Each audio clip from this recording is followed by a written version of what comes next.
Bueno, buenas tardes a todos.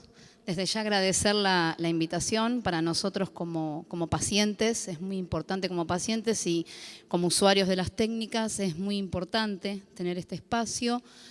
Nosotros somos Sumate a Dar Vida, una asociación civil que se formó hace más de 7 años y que junto con otras asociaciones ha luchado duramente por este proceso histórico, diría yo, que significó la sanción de la ley 26862.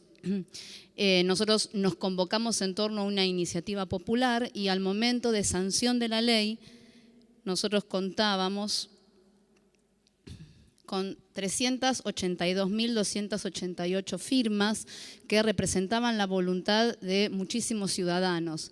Y lo que nos produce orgullo, además, es que esto fue posible gracias a la labor de muchísimos hombres y mujeres a lo largo de todo el país.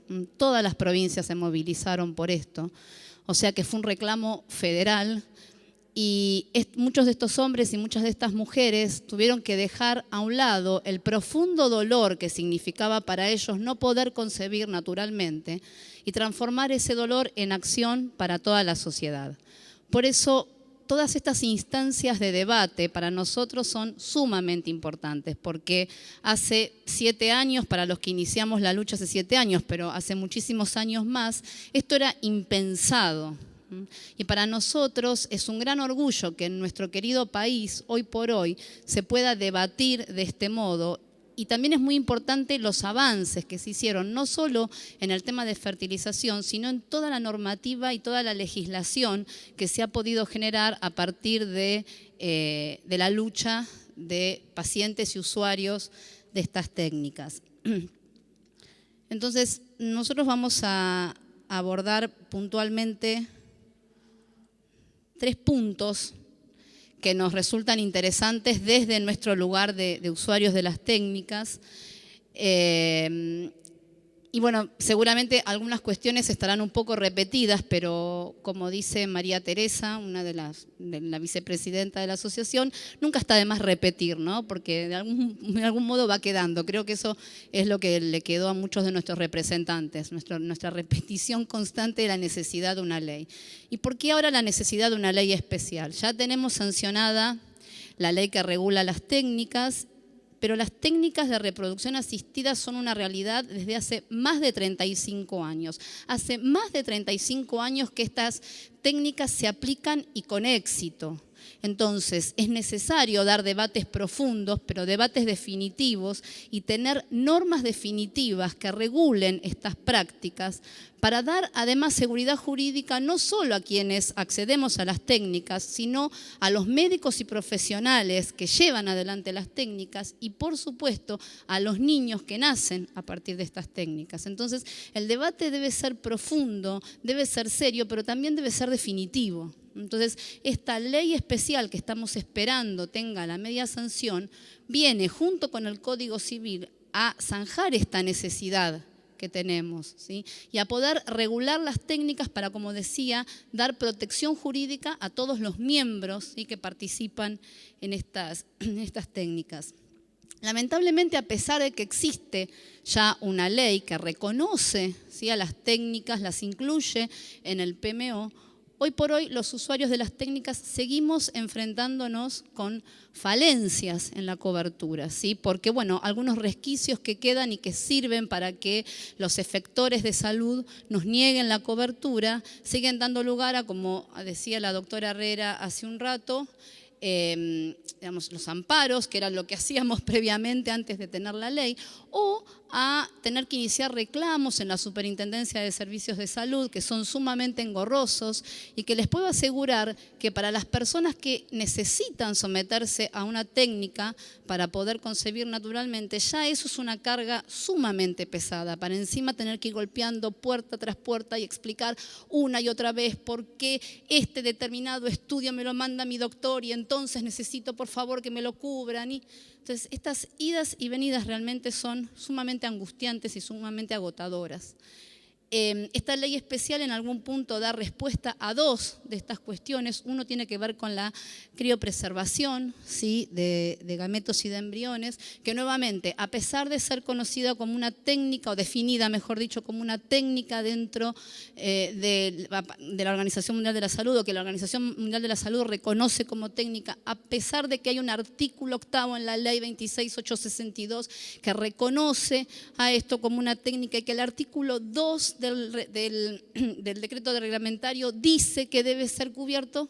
Bueno, siempre hay alguien que dice no, esto no se cubre, y muchas veces esta no cobertura tiene que ver con aspectos éticos y morales que tienen que ver con el estatus del preembrión, ¿sí? Y a pesar de que yo no soy médica, a veces este camino lo lleva a uno a formarse y a buscar y a tratar de entender, y la realidad es que la posibilidad que nos dio la ciencia, quienes tenemos dificultades para concebir, que se pueda unir un óvulo y un espermatozoide de manera extracorpórea, requiere de nuevos conceptos, por más que no queramos. Necesitamos tener nuevos conceptos para hablar de esta realidad, ¿sí?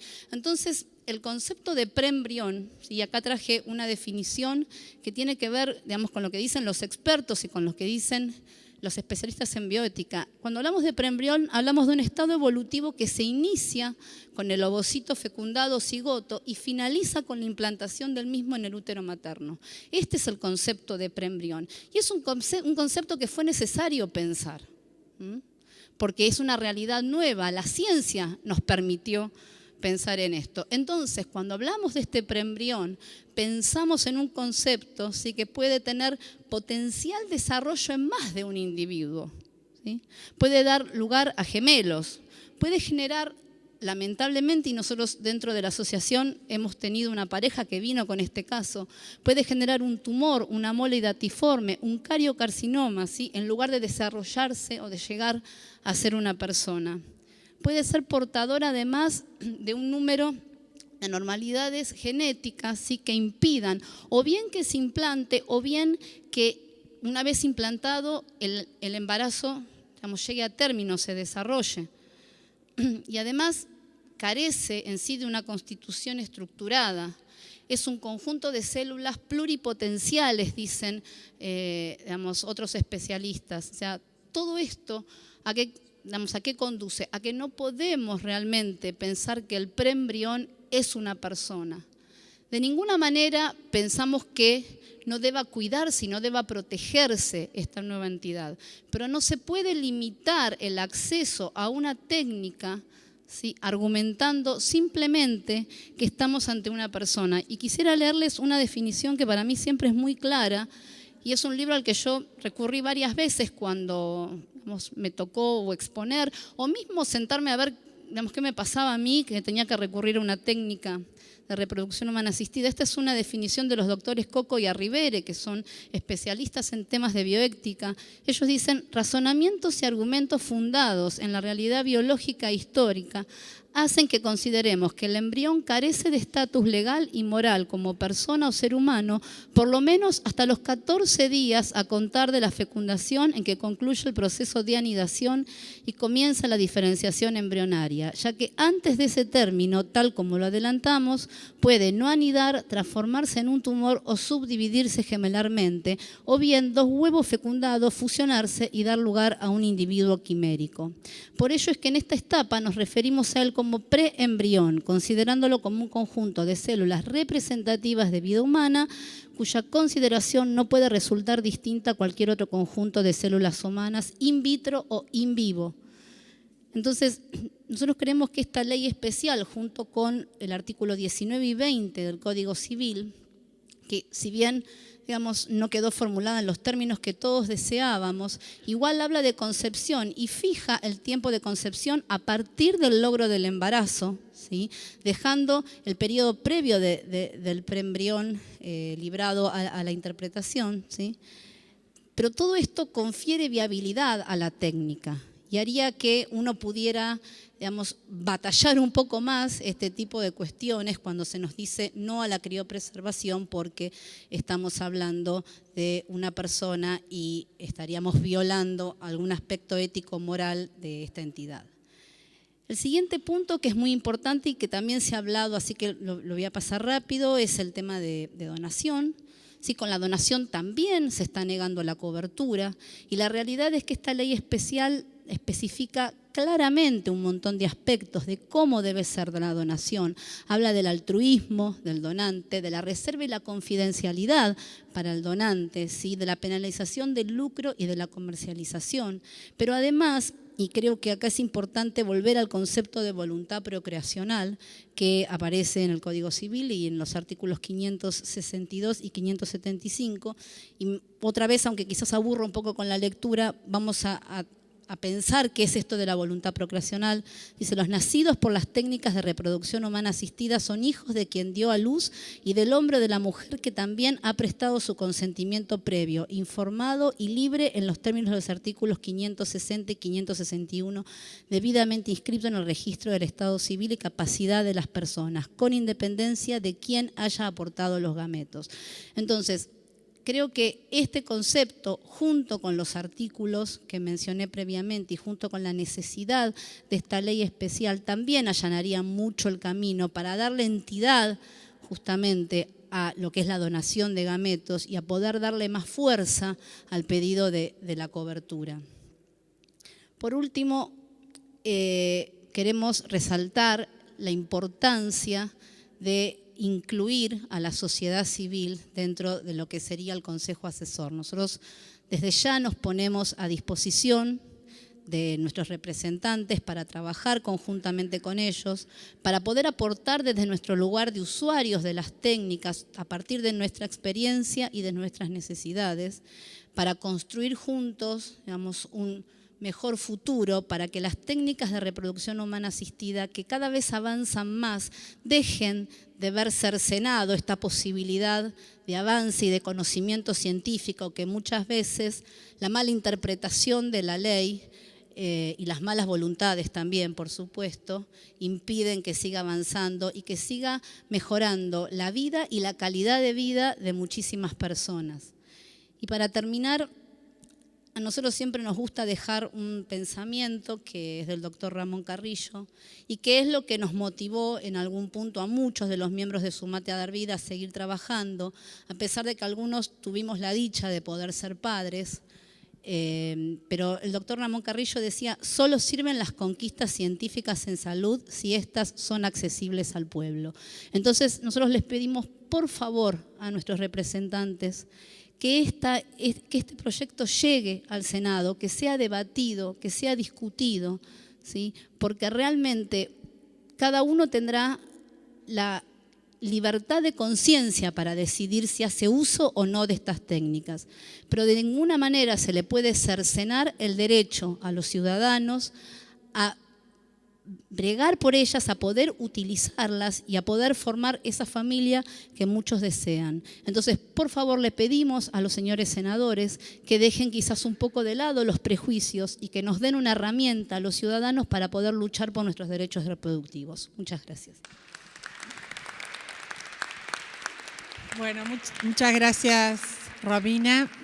En nombre del senador Giustiniani le vamos a dar la palabra a Silvia Asburger, que es asesora del senador y electa ya diputada provincial de Santa Fe.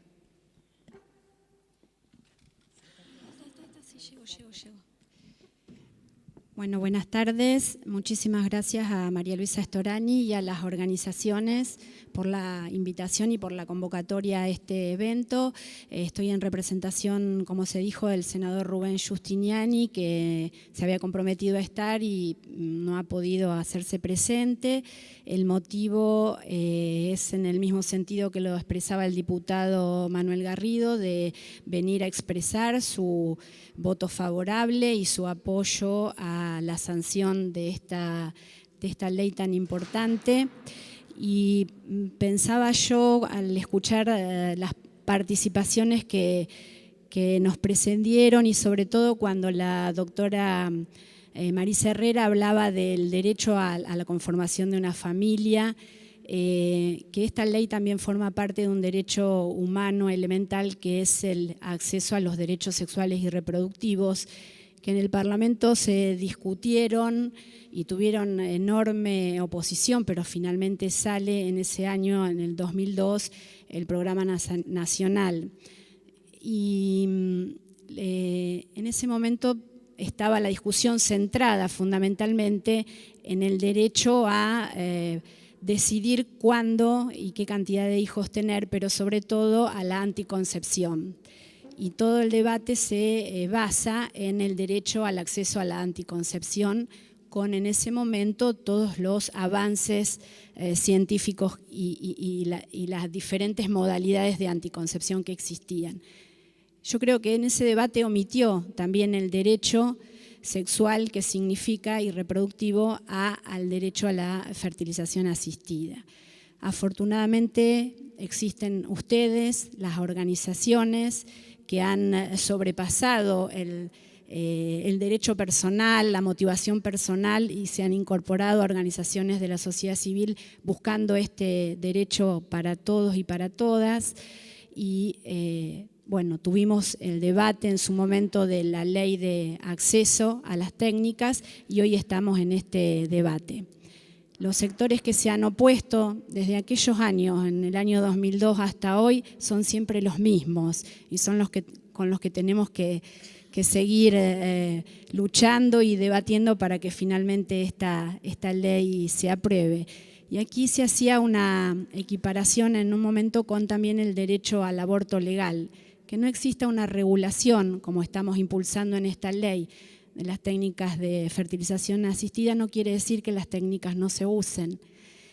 Y se usan de la forma que sean, pero tienen acceso a las personas que tienen dinero. Y esas no tienen problema ni tienen que litigar. Litigar también significa una desigualdad, porque no todas las personas pueden litigar y además en estos casos pasa el tiempo y en esto el tiempo es fundamental.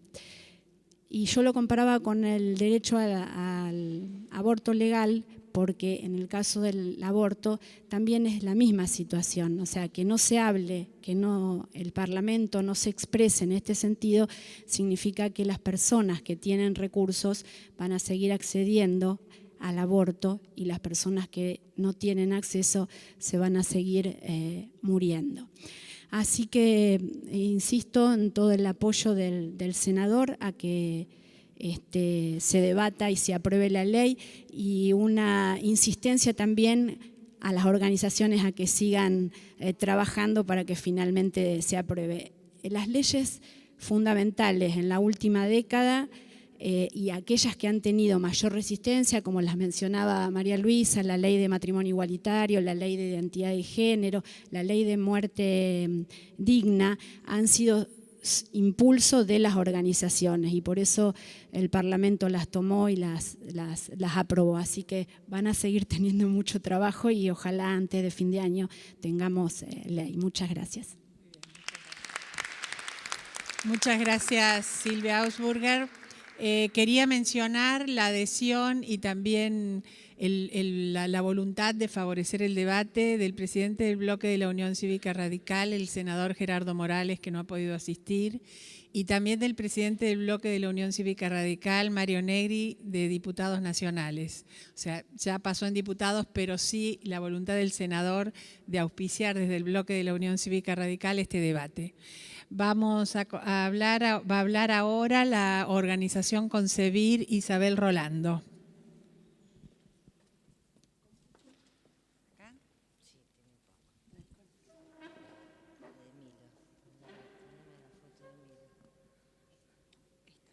No veo nada. No veo nada.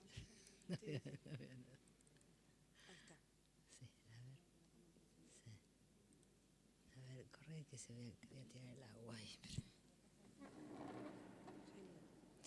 Bueno, buenas tardes, agradecemos la presencia de todos y el poder estar acá discutiendo y debatiendo este tema que, bueno, desde Concebir estamos trabajando hace muchos años, el año que viene va a ser 20 años, fuimos pioneras en ser madres por estas técnicas, desde el año 83, 84, que yo soy infértil, o fui infértil, ya no lo soy, y vimos pasar un montón de técnicas, un montón de médicos, un montón de legisladores.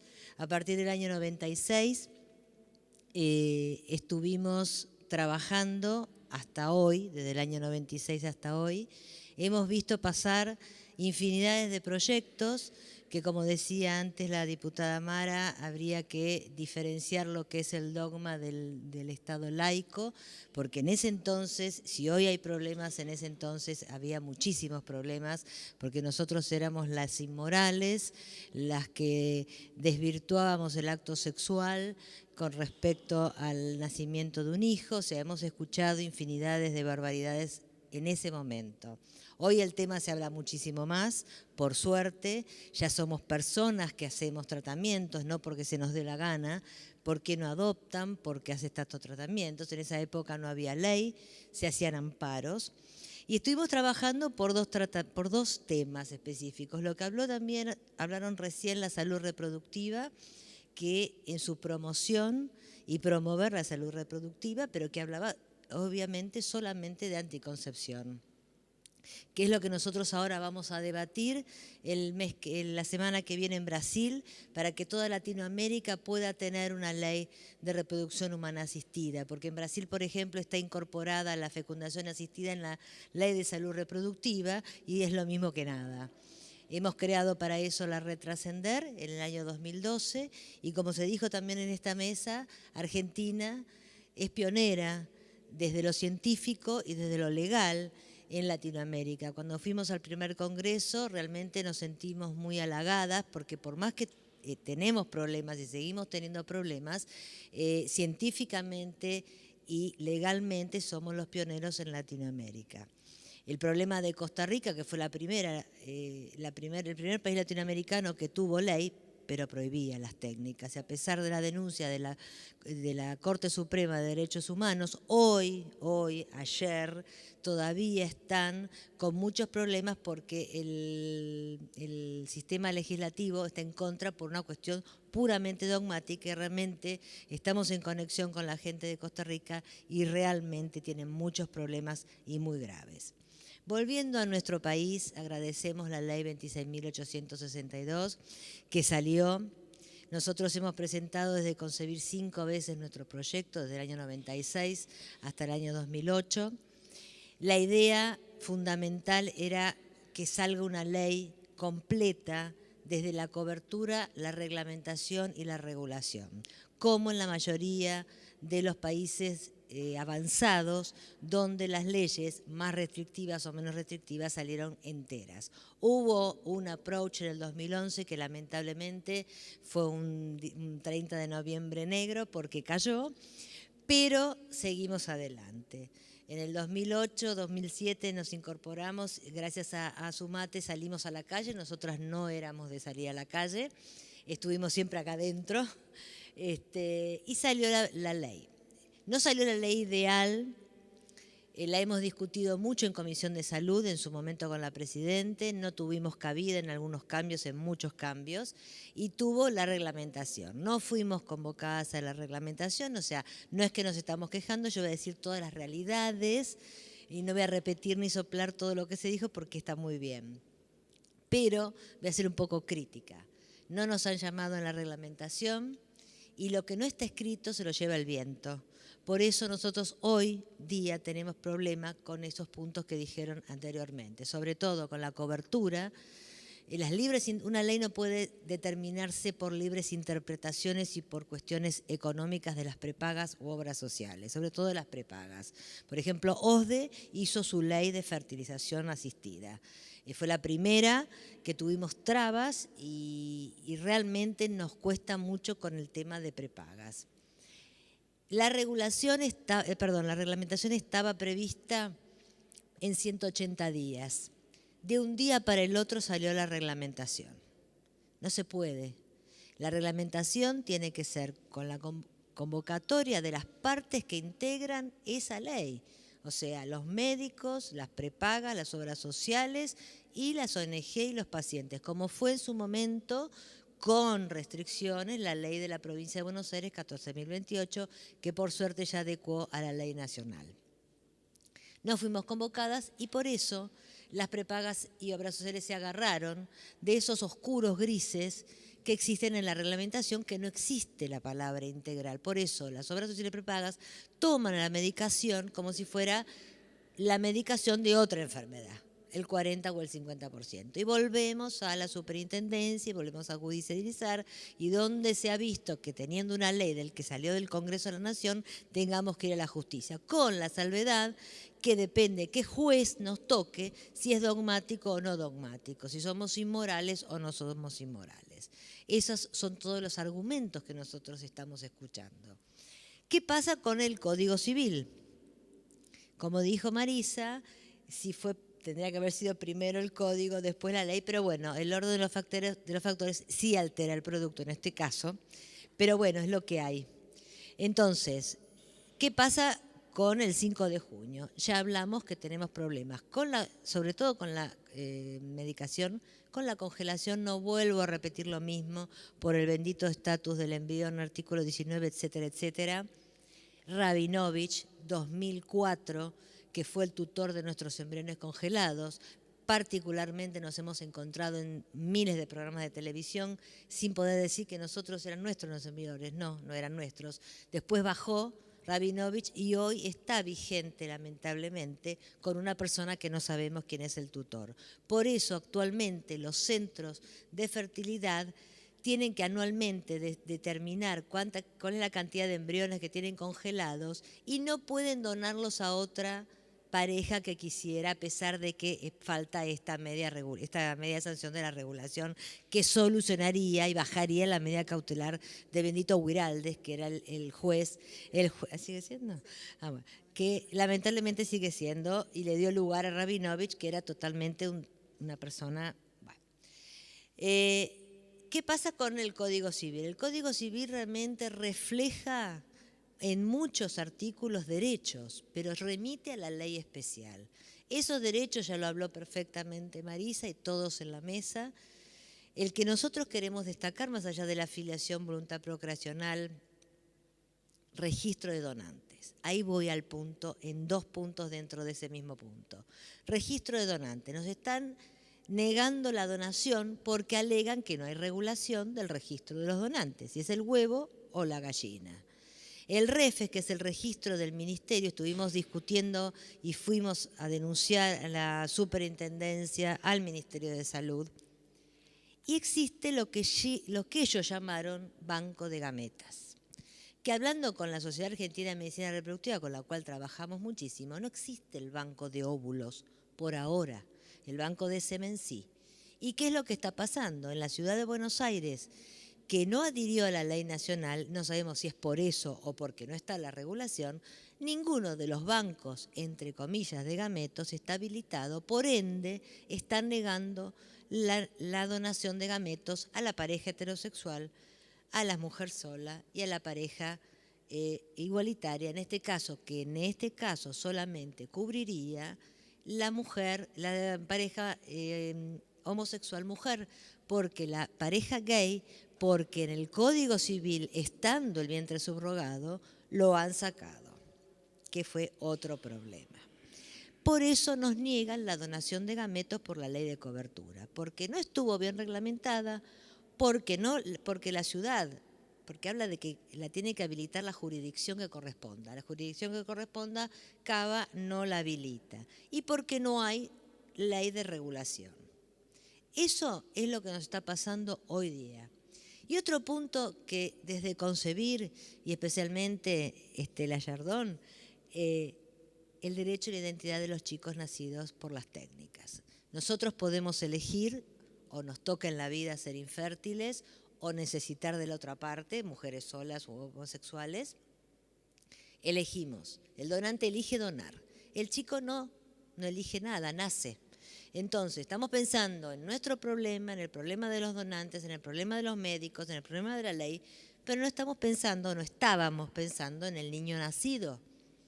El derecho a la identidad. En el Código Civil, en el artículo 564, se especifica que tiene derecho a la identidad por causas de salud y por causas debidamente fundadas en el Código Civil. Y en esta media ley, o esta media sanción de la ley de regulación, habla que cuando se producen problemas de salud o problemas psíquicos, ¿sí?, pero remite al 564 del Código Civil. O sea, que estarían todas las patas que faltan de ese círculo, que bueno, hice la misma diapositiva, porque se tiene que cerrar el círculo. Si no cerramos el círculo con esta ley especial de regulación, no vamos a conseguir nunca la cobertura total y no vamos a saber qué va a pasar con los embriones congelados. Son técnicas que hace 35 años que están en vigencia y no podemos poner la cabeza debajo de la tierra como el avestruz, porque esto existe, como dijo recién, con respecto al aborto. O sea, no podemos negarlo porque existe. Entonces, ya que existen alrededor, en el último censo, 12.000 embriones congelados, se tiene que determinar qué se hace con esos embriones congelados. En esta ley especial está muy bien explicitado que la pareja tiene que determinar antes de empezar el tratamiento cuál va a ser el destino. Si la cesación de descongelamiento, si la donación, porque la donación a otras parejas habría cola. Si yo digo dono embriones, acá afuera habría miles de parejas que necesitarían la donación de embriones. O investigación. ¿Por qué investigación? Las células madres son el futuro de la humanidad.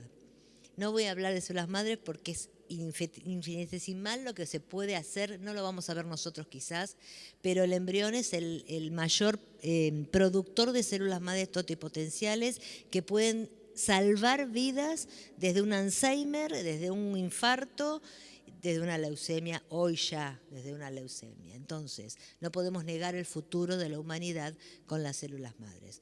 Por eso, desde Concebir, desde todas las ONG, le suplicamos a las presidentas de Legislación General y de Salud y Deporte del Senado de la Nación, con las que estuvimos con sus asesores y secretarias, y nos quisieron convocar, nos iban a convocar hace 1 mes y medio, 2, con el albur de que esas presidentas tienen un sesgo dogmático con respecto a este tema, e invitando a la presidenta de Derechos Humanos del Senado, la cual también nos dijo que va a hacer audiencias públicas inminentes en estos pocos tiempos, que esperemos, que no lo creemos, pero esperemos, no pudo convocar, pero llegamos a ella y estamos en contacto con ella continuamente, porque una ley no puede seguir judicializándose.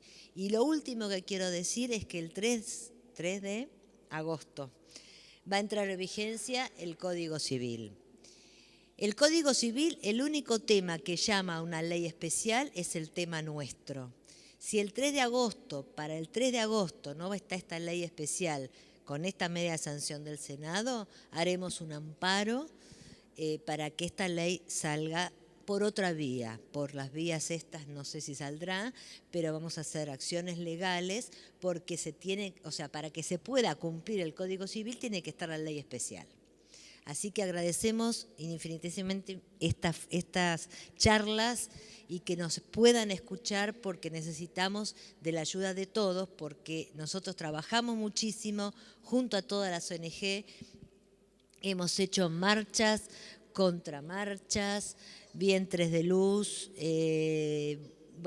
Milo Lockett acá a través de Fabián Estica que está filmando, hizo un mural a favor de cuando no bajaba, siempre con problemas en el Senado. Hemos hecho miles de marchas, como decía acá María Luisa, hemos conseguido la ley, pero todavía falta. Y falta esto que es como para cerrar el círculo y que las pacientes, las parejas o las personas no tengan que seguir judicializándose y pidiendo, por favor, teniendo nada más ni nada menos que un hijo. Por eso lo hacemos por ellos. Muchas gracias.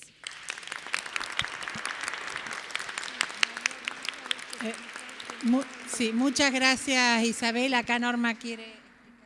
Perdón, quería hacer una aclaración. No hay en el Senado Comisión de Derechos Humanos. Hay una Comisión de Derechos y Garantías que se ocupa esencialmente de temas del consumidor. Lo que se ha creado el año pasado, creo, es un observatorio de derechos humanos que es una senadora mandato cumplido, pero que no tiene, decir, no, trámite, claro.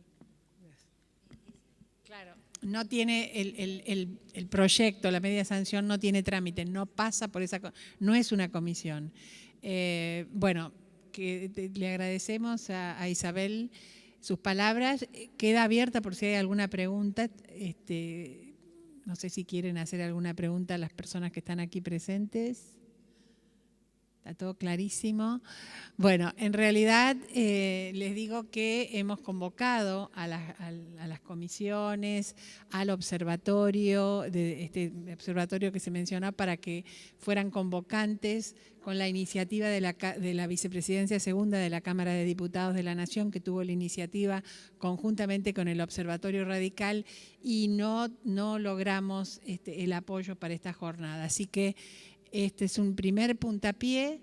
Es muy bueno que pensemos en audiencias públicas, porque las audiencias públicas dan la posibilidad de escuchar a la sociedad civil como lo hemos hecho ahora, y si no, seguiremos haciendo este tipo de reuniones, audiencias abiertas, pero lo que no tenemos que dejar es que el tema se caiga, tener permanentemente el tema en debate para que la conciencia de debatir esto, justamente antes de que salga el Código Civil, los apresure a los senadores a dar término a este. Les agradecemos a todos y a todas mucho la presencia, y a las expositoras especialmente. Gracias. Una cosa más, le voy a entregar unos CD de la Comisión Asesora de Técnicas de Reproducción Humana Asistida, que ha trabajado mucho sobre este tema con respecto a la regulación. Muchas gracias.